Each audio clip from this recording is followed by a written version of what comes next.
Hello! Recently, while working with three.js, the idea came to make a game. I wanted to do something easy to get my first experience.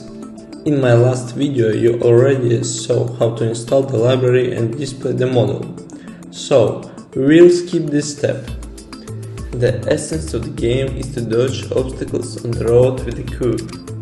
Let's move on to the analysis of the project.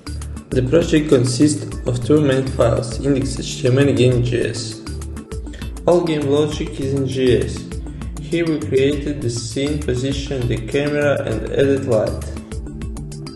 Created a road system object. This is our map.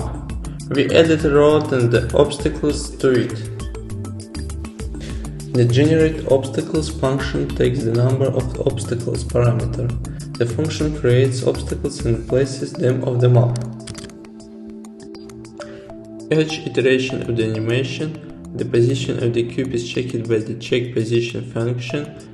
If the cube goes beyond of the boundaries of the road or collides with the obstacle, the game will be over.